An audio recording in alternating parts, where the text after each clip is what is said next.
আমরা ইতিমধ্যে আরেকটি হিজরি বছরে প্রবেশ করেছি বা ইসলামিক বছরে প্রবেশ করেছি এবং সেটা হচ্ছে 1448 সাল। ইংরেজি ক্যালেন্ডারের প্রভাবে আমরা হয়তো অনেকেই ইসলামিক ক্যালেন্ডার বা হিজরি ক্যালেন্ডার সম্পর্কে ভুলে গিয়েছি, এমনকি বাংলা ক্যালেন্ডার সম্পর্কে হয়তো আমরা অনেকেই অবগত নই। কিন্তু যেহেতু হিজরি ক্যালেন্ডার আমাদের অনেক ইবাদতের সাথে সম্পৃক্ত, অনেক ইসলামিক ফেস্টিভ্যালস অ্যান্ড ফেস্টিভসের সাথে সম্পৃক্ত, এটা সম্পর্কে প্রতিটি মুসলমানেরই অবগত থাকা খুবই প্রয়োজন। এই হিজরি ক্যালেন্ডারের প্রবক্তা হযরত ওমর বিন খাত্তাব রাদিয়াল্লাহু আনহু, এবং এতে রয়েছে 12টি মাস। প্রথম মাস হচ্ছে মুহররম এবং সর্বশেষ মাস হচ্ছে যুলহিজ্জা।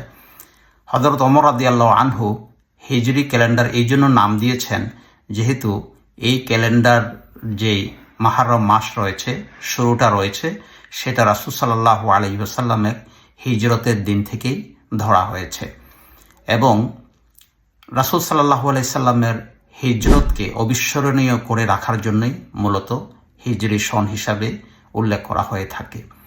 আল্লাহ রাব্বুল আলামিন আমাদের জন্য 12টি মাস রেখেছেন তার কিতাবে। তিনি বলেছেন, ইন্না ইদ্দাতাশ শুহুরি ইনদাল্লাহি 12 শাহরান ফি কিতাবিল্লাহ, নিশ্চয়ই আল্লাহর কাছে 12টি মাস রয়েছে এবং সেটা আল্লাহর কিতাবে রয়েছে।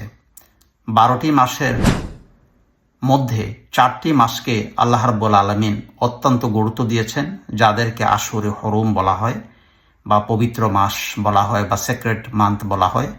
এর মধ্যে রয়েছে যুলকাআদা, যুলহিজ্জা, মুহররম এবং রাজব।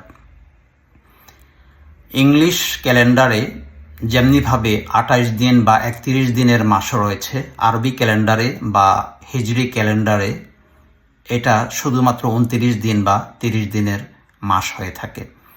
আমাদের সকলেরই হিজরি ক্যালেন্ডার সম্পর্কে অবগত থাকা দরকার একজন মুসলমান হিসাবে, কারণ আমরা যদি এ সম্পর্কে অবগত না হই তাহলে গুরুত্বপূর্ণ ইবাদত সমূহ কখন হবে, বিশেষ করে যেমন রামাদান কখন, ঈদ কখন, হাজ কখন, এই বিষয়গুলি হয়তো আমরা ভুলে যাব। আরও অনেক গুরুত্বপূর্ণ ফেস্টিভ্যালস রয়েছে যেগুলি আমরা ভুলে যাব। এই জন্য এই বিষয়ে আমাদের পরিবারের সদস্যদেরকেও সচেতন করা দরকার, সমাজকে সচেতন করা দরকার, নিজেরাও সচেতন হওয়া দরকার।